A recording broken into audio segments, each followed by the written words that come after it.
সম্পূর্ণ নিরামিষভাবে অড়হর ডাল কিভাবে বানাতে হয় সেটাই শেয়ার করব। খেতে কিন্তু ভীষণ সুস্বাদু হয় আর খুব তাড়াতাড়িও হয়ে যায়। ভাত বা রুটির সাথে খেতে কিন্তু ভীষণ ভালো লাগে। এখানে আমি হাফ কাপ অড়হর ডাল নিয়েছি। ডালটা ভালো করে ধুয়ে 1 ঘন্টা ভিজিয়ে রেখেছিলাম। তারপর লবণ আর হলুদ দিয়ে প্রেসার কুকারে সেদ্ধ করে নিয়েছি।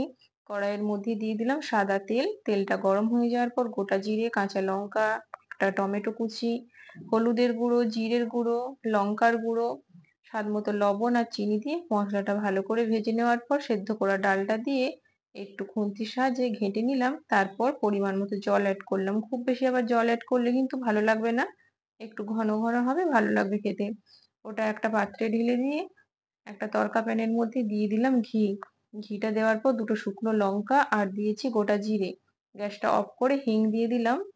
তারপর হালকা ভেজে নেওয়ার পর এটা ডালের উপর দিয়ে দেব তড়কাটা। তো রেডি হয়ে গেল ডাল ফ্রাই। নিরামিষ দিনে অবশ্যই একবার হলেও ট্রাই করবেন আর আমাকে কিন্তু জানাতে একেবারেই ভুলবেন না। আজকের রেসিপিটা কেমন লাগলো আমাকে অবশ্যই জানাবেন।